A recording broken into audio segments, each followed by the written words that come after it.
Mood swings, crashing energy, weight appearing from nowhere, brain fog so thick you can walk into a room and forget why you're there. Your doctor runs your bloods, looks at the results, and tells you everything's normal, but you don't feel normal. And here is the part that nobody's telling you. Your doctor might be right about your numbers and completely wrong about your health. Here's what I've learned working with thousands of women going through perimenopause and menopause. Hormone problems don't always start as a production problem. They often start as a communication problem. Hormones are messengers, and for those messages to land properly, the environment has to be clear. Inflammation, particularly chronic, low-grade inflammation, makes that environment noisy. Think of it this way. If your hormones are text messages, inflammation is a bad signal. The messages get sent, but it arrives delayed, distorted, or not at all. That is why your symptoms can be very real and your labs can still look completely normal, because standard blood tests measure levels. They don't measure signal quality. And one of the most powerful drivers of that inflammatory environment, your gut, isn't just a digestion system. It's a major immune organ. Around 70% of your immune system lives in the gut lining. So when that environment is disrupted, the immune system stays activated. That background inflammation quietly scrambles hormone signaling, affecting how your brain sends hormone instructions, how your ovaries respond, how your tissues interpret the signals they receive. There's also a specific group of gut bacteria, sometimes called the estrobolome, whose job it is to help your body process and clear estrogen. So when your gut is out of balance, some women clear estrogen too quickly, experience low mood, poor sleep, low energy. Others recycle it too much, leads to bloating, breast tenderness, heavy PMS. Same hormone, completely different gut-driven outcome, and standard labs often miss it entirely. This is exactly why inside the NYM Club, we don't chase one hormone at a time.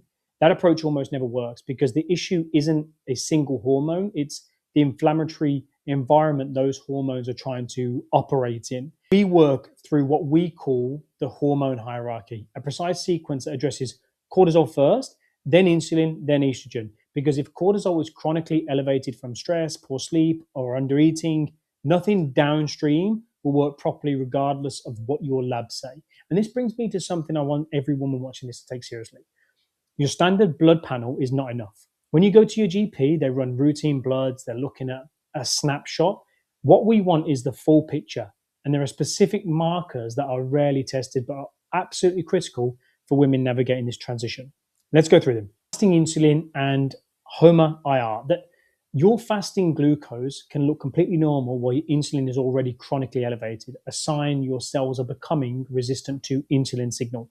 This is called insulin resistance and one of the most common and most missed drivers of menopausal weight gain, particularly around the middle. Fasting glucose alone won't catch it. You need fasting insulin too, and ideally HOMA-IR. That score basically calculates the level of insulin resistance directly. And then we have HbA1c. This gives your average blood sugar over the past 3 months, not just a single moment in time. If we have elevated HbA1c, it's linked not just to diabetes risk, but to cardiovascular disease, cognitive decline, and inflammation. It's a marker we track quite closely inside the program because it's important. ApoB, standard cholesterol panels measure LDL cholesterol, the amount of cholesterol in your blood, but ApoB measures something more important, the actual number of atherogenic particles circulating in your system. So you can have a normal LDL reading and still have a high ApoB. And that means a significantly elevated cardiovascular risk that standard testing would completely miss. And there's the clinical guidelines around that increasingly highlight that lower ApoB is better, especially as ApoB is a more sensitive marker for cardiovascular risk than LDL alone. Now, in menopause, this matters enormously because ApoB concentrations rise with age and menopause in women. Lp(a). So lipoprotein(a), this is the one I really want you to hear. Lp(a) is a lipoprotein with pro-atherogenic, pro-thrombotic, and pro-inflammatory features. A recognized cardiovascular risk factor associated not only with atherosclerotic vascular disease, but also with aortic valve calcification. What makes it particularly important for you, Lp(a) levels in women were found to be 27% higher after menopause. And crucially, its level is determined by genetics in more than 90% of cases. And lifestyle habits here don't have much influence. And that is why the recommendation is to test that at least once in your lifetime. Because most women have never been told to test for it. Most GPs don't routinely offer it, but high levels of Lp(a) can double or even triple a person's risk of heart attack. And the thing is, menopause can accelerate that. So test it, know your number. Then we have hs-CRP, that is high sensitivity C-reactive protein. This is your inflammation marker. It tells you whether your body is running in a state of chronic low-grade inflammation, the same inflammatory environment that disrupts hormone signaling, drives insulin resistance, and sits at the root of so many of the symptoms you're experiencing. We want this number low. Cortisol.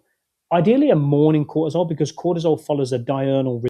It should peak in the morning and fall throughout the day. Now, if we have chronically elevated cortisol, that's one of the most powerful drivers of belly fat. Poor sleep, metabolic dysfunction in perimenopausal women. It also sits at the top of our hormone hierarchy. If cortisol isn't addressed first, nothing else resolves. Thyroid. We have full panel, not just TSH, a full thyroid panel, including free T3, free T4, and thyroid antibodies. Thyroid disorders affect 1 in 10 women, and about 60% of the people with a thyroid problem are unaware of their condition. And this is the problem. An underactive thyroid mimics menopausal symptoms almost perfectly: fatigue, brain fog, weight gain, hair loss, mood changes. And if your doctor only runs TSH, they can miss a great deal of what's actually happening. Vitamin D deficiency is extraordinarily common and easily correctable. But low vitamin D is associated with increased inflammation, poor mood, impaired immune function, reduced bone density, all of which become more significant throughout this transition. Ferritin, your stored iron. As a general rule, in perimenopause, ferritin can be low, and in postmenopause, it can be high. Low ferritin causes fatigue, brain fog, palpitations, dizziness, all symptoms commonly attributed to menopause. So you need to test, not assume. Fasting lipid panel. With ApoB and Lp(a), standard lipid panels give you total cholesterol, LDL, HDL, and triglycerides. That's a starting point, not a complete picture. If you add ApoB, add Lp(a), know your full cardiovascular risk, because the menopause transition is when that risk changes most significantly in your life. Inside the MYM Club, we encourage every member to request a comprehensive blood panel, not just the basics, just to bring their results into their coaching so we can look at them through the lens of the hormone hierarchy. Because knowing your numbers is step one. Understanding what they mean for your specific body, your specific symptoms, your specific stage of this transition, that is where the real work begins. Your doctor saying, you're fine, it doesn't mean you're fine. It means your numbers are within a population average. And you are not average. You are a woman in one of the most significant biological transitions of your life, and you deserve a blood panel that actually reflects that. If this has resonated with you, save it, share it, bring it to your next GP appointment. And if you want to understand exactly how your hormones, your inflammation markers, and your metabolic health all connect, that is exactly what we do inside the MYM Club. Your body isn't broken, it's just asking for better questions.